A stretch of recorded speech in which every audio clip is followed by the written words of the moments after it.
수요 예배 가운데 나오신 모든 분들을 예수님의 이름으로 환영하고 축복합니다.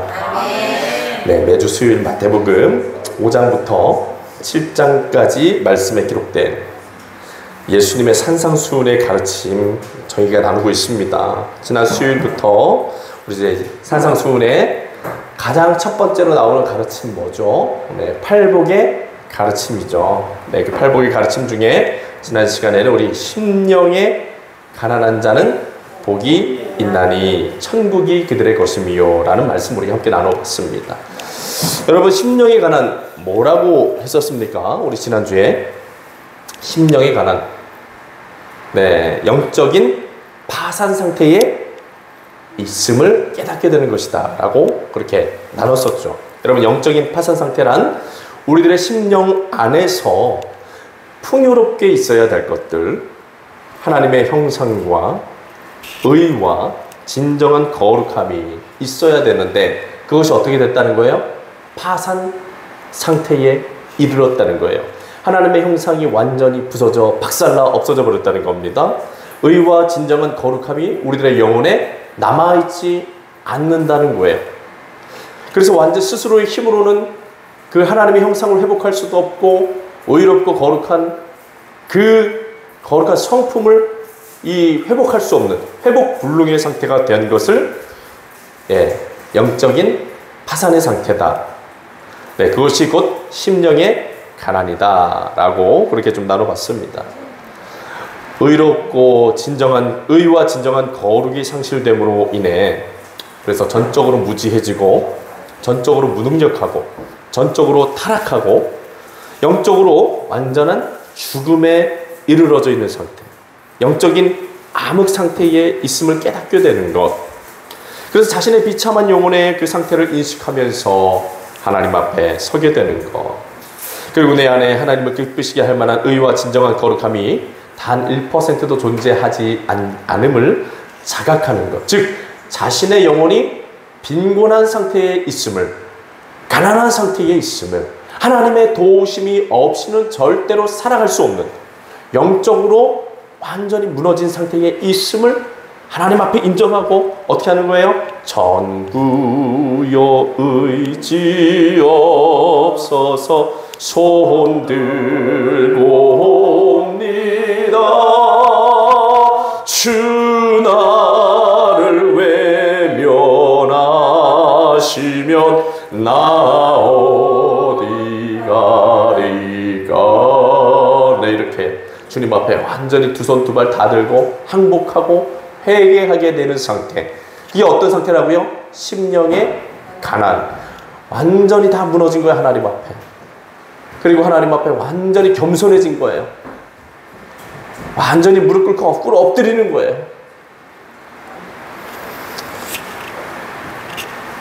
그렇게 비참한 자신의 영적인 실상을 깨닫게 된 후에 하나님의 자비와 은혜가 없이는 더 이상 자신 안에 어떤 소망도 없음을 깨닫게 되어서 겸손한 마음으로 하나님의 자비하심과 구원하심을 간절히 사모하고 바라는 상태가 되는 것이 심령의 가난함이다 라고 지난 시간에 우리가 한번 나누어 봤습니다.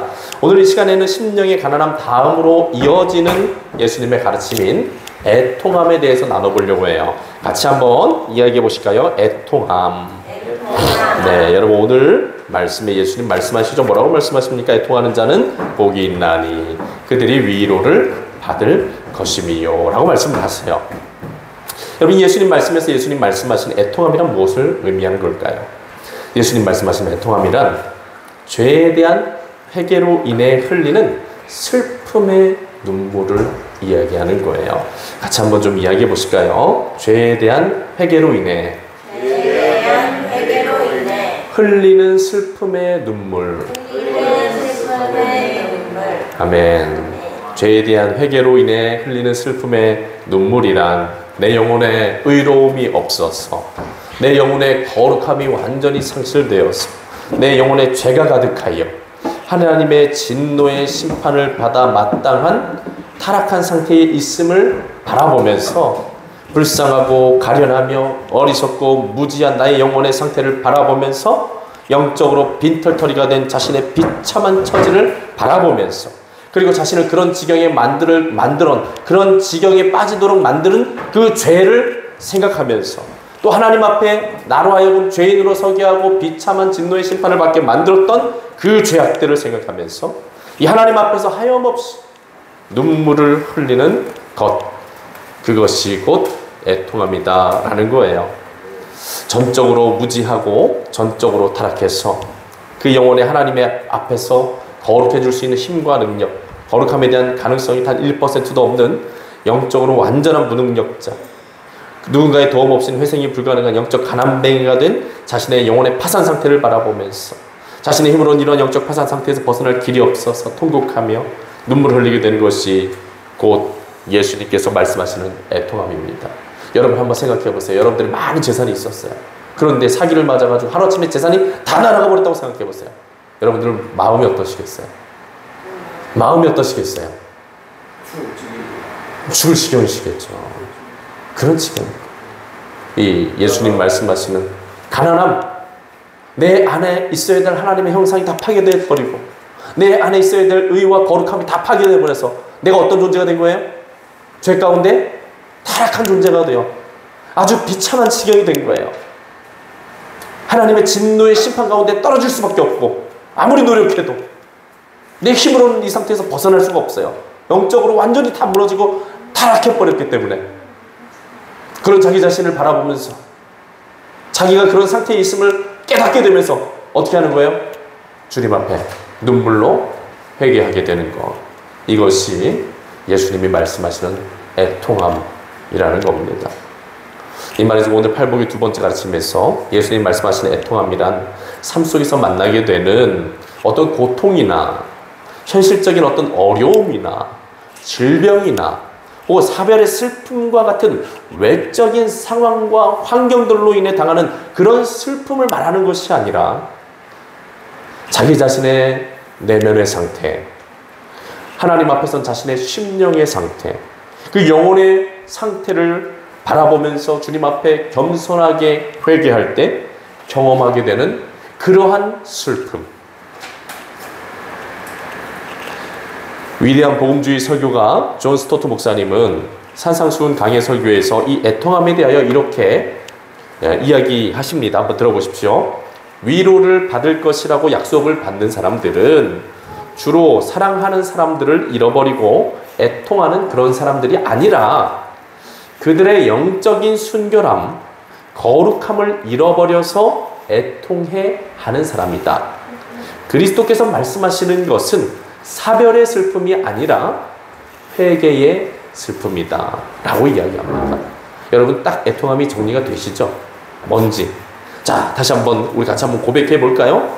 영적인 순결함, 거룩함을 잃어버려서 애통하는 사람들이다. 사별의 슬픔이 아니라 회개의 슬픔이다. 네, 여러분 좀 전에 함께 읽어본 대로 존 스토트 목사님이 이 산상수훈 설교에서 말씀하고 계시는 것처럼 예수님께서 말씀하신 애통함은 우리들의 삶에서 경험하게 되는 어떤 일반적인 어떤 슬픔의 내용을 이야기하는 것이 아니라 바로 영적인 순결함에 대한 갈급함 속에서 회개하는 자의 마음 가운데 찾아오게 되는 그러한 죄에 대한 통렬한 어떤 감정이라는 거예요. 죄에 대한.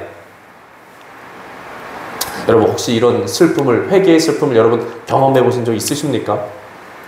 네. 하나님 앞에 자기 자신이 더럽고 추악하며 죄 가운데 찌들어 있는 자기 자신의 영적인 상태 때문에 주님 앞에 정말 통곡하면서 여러분들 회개했던 그런 경험 말입니다. 하나님 앞에 서서 살아가는 자신 안에 영적인 순결함과 거룩함이 없는 것 때문에 하나님 앞에 괴로워하고 슬퍼했던 그런 여러분의 시간들이 여러분 있으십니까? 저는 예수님께서 말씀하시는 이 애통함을, 예수님을 제가 이제 인격적으로 믿기로 결단한 순간부터 지금까지 계속해서 경험하게 되는 것 같아요. 이 애통함이라는 것을. 여러분 삶을 살아가다 보면 우리가 죄의 유혹을 받습니까? 안 받습니까? 많이 받죠. 그리고 때로는 우리가 승리할 때도 있지만 때로는 죄의 유혹에 빠져서 죄를 짓게 될 때도 있어요. 그래서 죄악된 생각에 빠지기도 하고 어떤 죄악된 행동을 하기도 하고 죄악된 말을 하기도 하죠. 그때마다 성령님께서는 제가 주님, 예수님 앞에 나가서 정직하게 회개할 수 있도록 도와주셨습니다. 그리고 나가서 정직하게 회개하며 기도하게 하셨어요. 저는 성령님의 도우심을 의지하면서 그냥 정직하게, 진실하게 죄를 자백하면서 주님 앞에 회개했습니다. 제가 잘못했습니다. 제가 하나님께서 주시는 거룩한 신분을 다 잃어버리고 옛사람의 죄악된 습성을 따라서 다시 더러운 죄악을 저지르고 말았습니다. 저를 용서하여 주시옵소서. 주님 저를 불쌍히 여겨 주시옵소서. 저에게 죄 용서의 자비를 베풀어 주옵소서. 예수 그리스도의 보혈로 저를 정결케 씻어 주옵소서. 여러분, 그런 회개의 기도를 드릴 때 속이 시원하기도 했지만 너무 괴로웠어요. 너무 부끄럽고 주님께 죄송하고 그리고 제 자신의 더럽고 추악한 영적인 상태를 대면하는 것이 너무나도 괴로웠습니다. 그러한 제 자신을 이끌고 하나님 앞에 나아가 회개하는 것 쉽지 않은 일이었습니다. 그리고 가장 힘들었던 것은 마귀의 정죄와 비난이었어요. 여러분, 마귀의 정죄와 비난, 이 참기 힘든 것입니다. 마귀는 죄 가운데 무너져 있는 저를 비웃고 조롱하며 정죄하고 비난합니다. 마치 너 성전에서 음행하다가 잡혀서 나체로 길바닥에 내던져졌던 그 창녀를 유대인과 유대 종교 지도자들이 비난하고 정죄했던 것처럼 마귀는 저를 막 비웃었고 비난했고 정죄했습니다. 그러한 마귀의 정죄를 경험하게 되었을 때 저는 정말로 비참해지더라고요. 제 자신이 정말 한심하고 더럽게 느껴졌습니다. 하지만 그때마다 위로의 주님께서 저를 찾아와 주셔서 제게 말씀해 주셨어요. 재훈아, 내가 너를 사랑한다. 다른 말씀 안 하시더라고요. 예수님, 재훈아, 내가 너를 사랑한다 라고만 말씀해 주셨어요.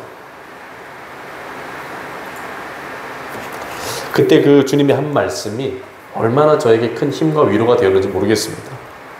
여러분, 그러한 시간들 속에서 저는 무엇을 경험하고 있었던 것입니까? 예수님이 말씀하시는 애통함을 경험했던 것 같습니다.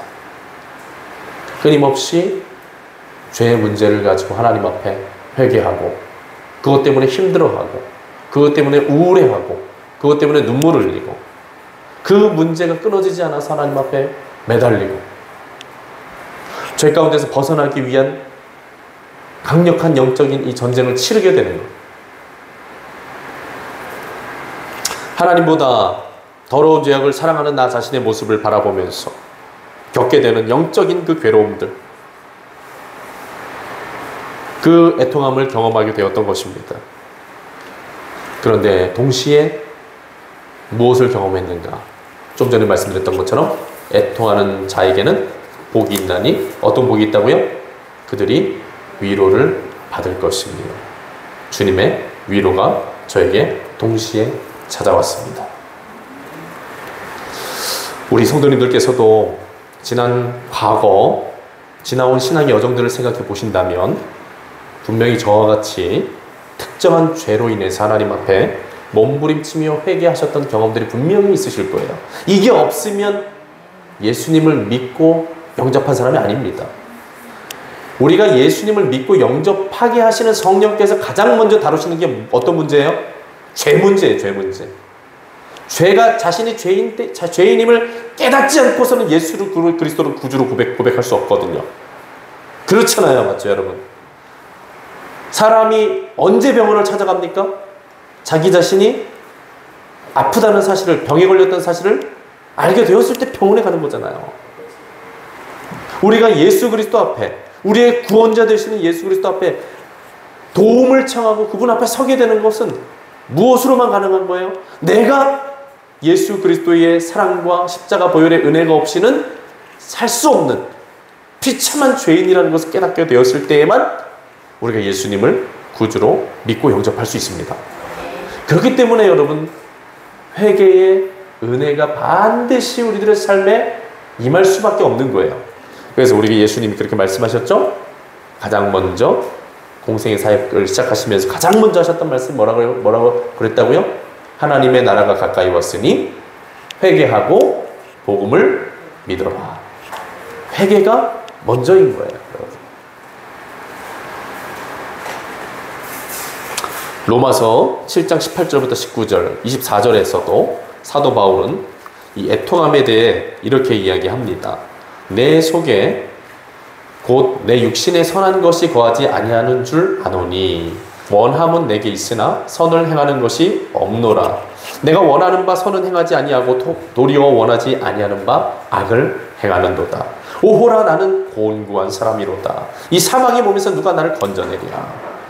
아멘. 여러분, 좀 전에 읽어드린 이 로마서 7장 18, 19, 24절의 말씀에서 우리가 만나게 되는 사도 바울의 모습, 어떤 모습입니까? 완악한 자신의 내면을 바라보면서 탄식하는 바울의 모습인 것입니다. 여러분, 애통한다는 것은 바울이 로마서 말씀, 바로 좀 전에 읽은 그 로마서 말씀에서 고백하는 것처럼 원하는 바 선은 행하지 않고 도리어 원하지 아니하는 바 악을 행하는, 그리고 그것 때문에 괴로워하는, 오호라 나는 곤고한 사람이로다. 이 사망과 죄악의 몸에서 누가 나를 구원해 줄 수 있는가? 이러면서 정말 괴로워하는 거예요. 몸부림치는 거예요. 죄에 대해서 저항하는 겁니다. 우리 같이 한번 고백해봐요. 죄에 대해서 몸부림치고 저항하는 거. 네, 여러분, 이게 애통함이라는 거예요. 하나님 앞에 불경건한 자기 자신의 영혼의 상태를 바라보면서 삶의 죄악들을 생각하면서 슬퍼하고 애통하게 되는 것, 이게 바로 예수님 말씀하시는 애통함이라는 겁니다. 바꾸어 말하면 애통함이란 하나님 앞에서 거룩하고 의로운 삶을 살아가야 할 이 하나님의 자녀된 우리들이 그렇게 살아가지 못함으로 인해서 겪게 되는 갈등과 고통, 고뇌, 죄에 대한 이 격렬한 저항, 이것이 곧 애통함이다 라는 거예요. 하지만 그런 애통함이 있는 사람은 예수님이 뭐라고요? 복이 있는 사람이다 라는 거예요, 여러분. 존 스토트 목사님께서는 이러한 애통함에 대해서 이렇게 또 정리하십니다. 하나님의 뜻대로 하는 근심. 우리 같이 한번 고백해봐요. 하나님의 뜻대로 하는 근심. 네, 우리 존 스토트 목사님은 이 애통함이라는 말을 하나님의 뜻대로 하는 근심이다라고 풀어냈어요. 여러분, 하나님의 뜻대로 하는 근심.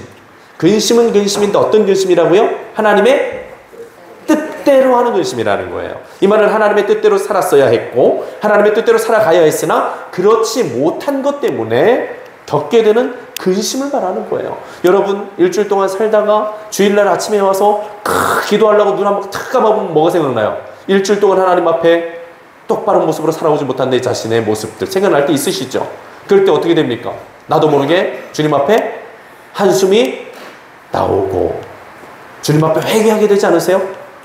내가 일주일 동안 또 하나님 앞에 이런 죄도 저지르고 저런 죄도 참 마음이 답답하고 어렵다. 근심이 된다. 그런 근심.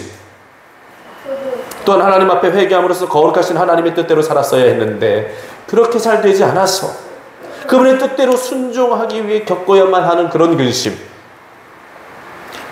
말하기도 합니다. 여러분, 한번 가만히 한번 생각해 보세요. 하나님의 뜻에 순종하는 게 여러분 쉬우세요? 어려우세요? 어려우시죠? 저도 어렵습니다.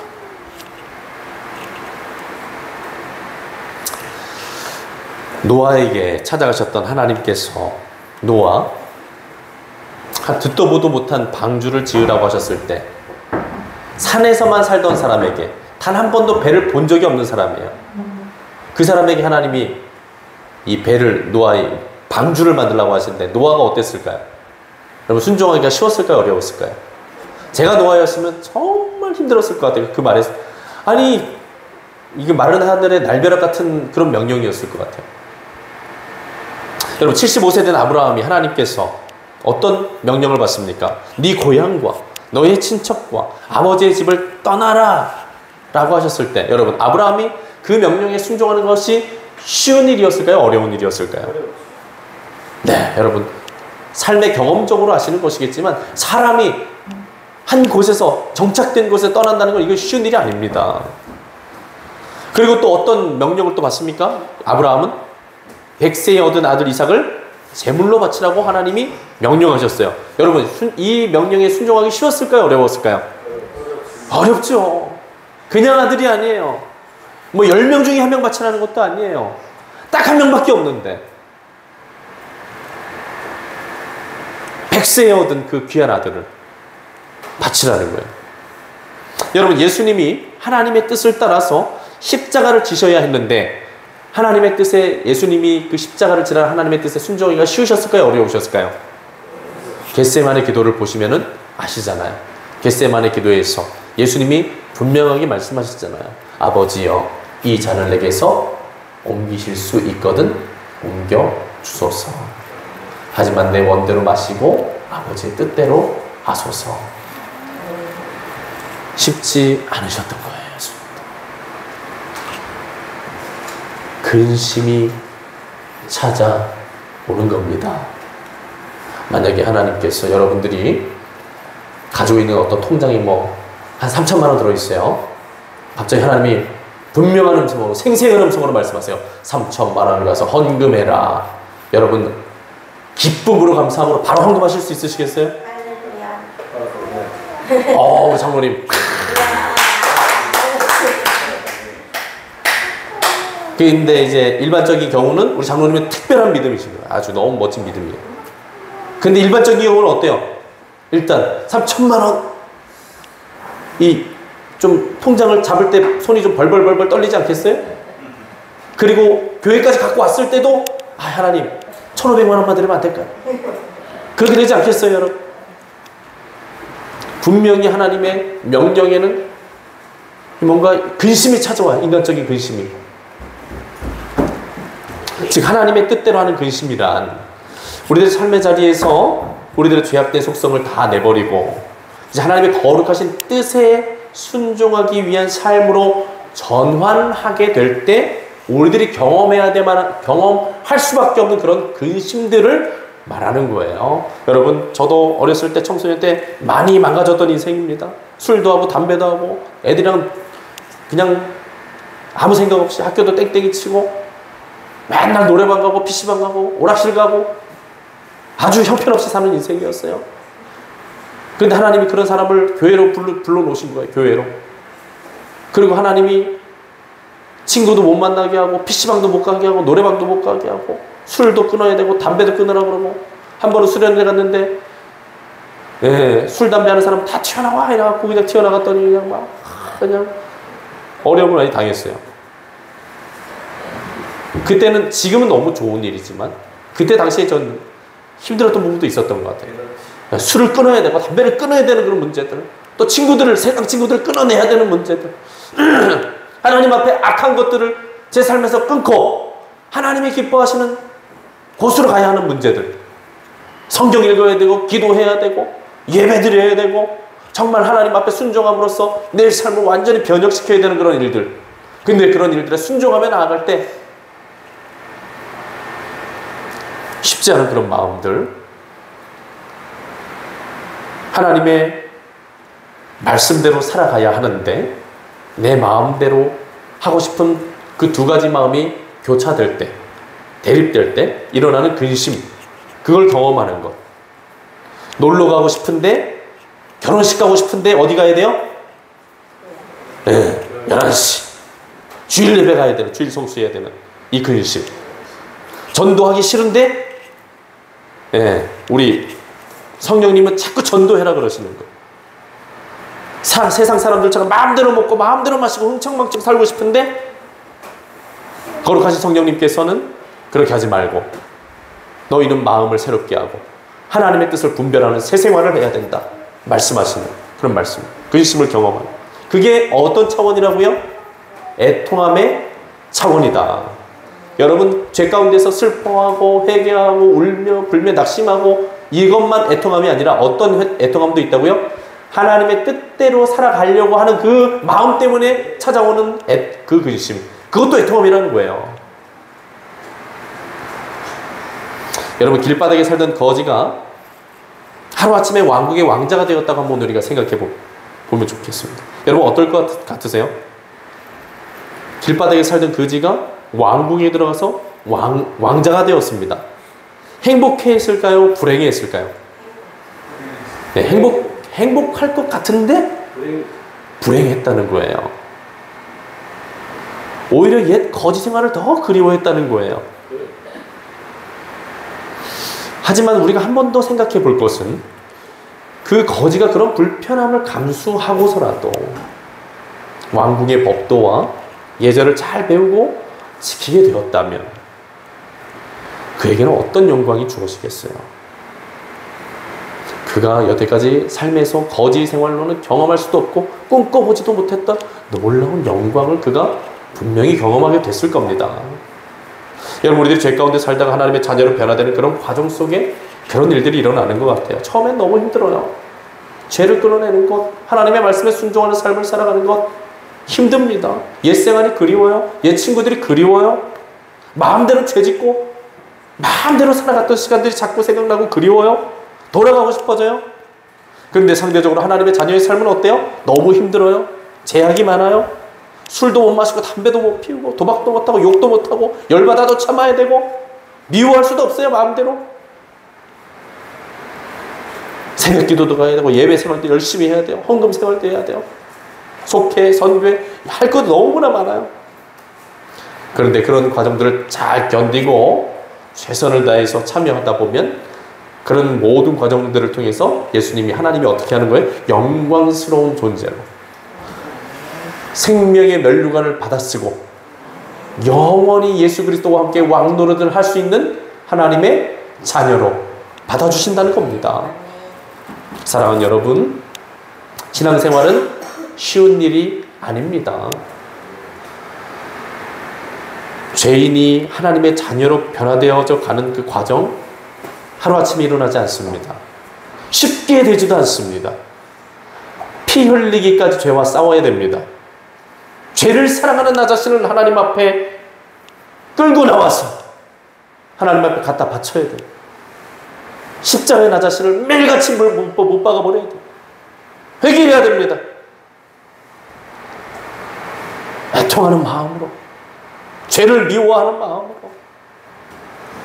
통렬한 회개의 눈물을 흘리면서 내 죄악을 하나님 앞에 회개하는 삶이 일어나야 돼요. 그리고 어떻게 해야 됩니까? 하나님, 이제 더 이상 죄악의 욕망을 따라 살아가지 않겠습니까? 뭘 따라 살겠어요? 하나님의 성령의 인도하신 대로, 하나님의 거룩하신 말씀대로 살아가는 새 사람이 되겠습니다. 어떻게 해요? 애통하는 마음으로 여러분, 근심이 찾아오더라도 가겠습니다. 여러분, 선교사님들 선교 나가는 거 한번 생각해 보세요. 저 오지에 여러분, 쉬운 일이겠어요? 엄청난 근심이 있으셨을 거예요. 그런데 이겨내고 가시는 거예요. 여러분, 예수님께서는 바로 그런 사람에게 뭐가 있다는 겁니까? 복이 있다는 겁니다. 어떤 복 임한다고 합니까? 하나님의 위로하심의 복이 임하게 된다. 하나님의 만져주심. 그 근심 가운데, 죄 가운데서 벗어나려 하고 하나님 앞에 거룩함과 영적 순결함을 되찾으려고 하는 그런 영적인 몸부림을 갖고 살아가는 성도들. 그리고 하나님의 뜻에 순종하기 어렵지만 내가 한번 순종해 보겠습니다. 이를 바득바득 갈면서 주님의 뜻에 순종하려고 하는 그런 모습들. 그런 모습 하나님 너무나도 귀하게 여기시고 기뻐하시고, 그런 사람들 하나님께서 반드시 위로하시고 하늘의 상급이 있게 하시고 하늘의 복이 있게 하시고 무엇보다 하나님의 안아주심이 있다는 겁니다. 잘했다, 너무나 고생이 많구나, 내 자녀야, 내 아들아, 내 딸아, 사랑한다 내 아들아, 사랑한다 내 딸아, 내게 말씀하시고 위로하시고 격려하시는 그 따뜻한 하나님 아버지의 마음을, 따뜻한 하나님 아버지의 사랑을 경험할 수 있게 된다는 겁니다. 사랑하는 성도 여러분, 애통함을 가져야 합니다. 애통함으로 죄 가운데 몸부림칠 수 있는 인생이 되시기를 축원합니다. 애통함으로 죄와 피 흘리기까지 싸우시는 여러분들 될 수 있기를 축원합니다. 애통함으로 하나님의 뜻대로 하는 근심의 자리로 나아가기를 여러분 예수님의 이름으로 축원합니다. 그리고 하나님의 뜻대로 살아가지 못하는 것에 대한 애통함으로 우리가 날마다 회개할 수 있었으면 좋겠어요. 그건 창피하고 부끄러운 일이 아닙니다.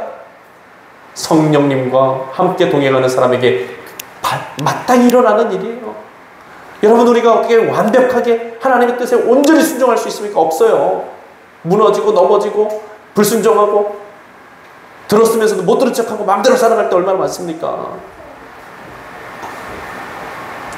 그런 상황들이 있기 때문에 애통하며 회개하며 다시 주님 앞으로 계속 나가야 되는 것입니다. 그렇게 애통하는 삶을 우리 진정으로 살아갈 때 거룩한 하나님의 자녀로 신분만 변화되는 것이 아니라 어떻게 변화됩니까? 존재적 거듭남을 경험하게 되는 줄로 믿으시기를 바랍니다. 우리 같이 한번 고백해 보시죠. 신분만 변화되는 게 아니라 존재적 변화됨을 경험하게 된다. 존재적 변화됨을 경험하게 된다. 아멘. 아멘. 사랑하는 여러분, 우리는 공사 중입니다. 무슨 말인지 여러분 이해가 되세요? 우리는 공사 중이에요. 천국 갈 때까지 뭐가 공사되고 있는 거예요? 죄악된 나의 존재가 하나님의 거룩한 자녀로서 공사되고 있습니다.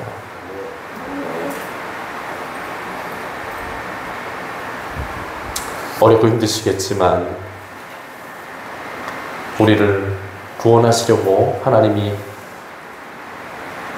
베풀어 주시는 은혜의 기회라고 믿고 우리 하나님 앞에 애통함의 시간을 잘 가져갈 수 있는 우리가 되길 축원합니다.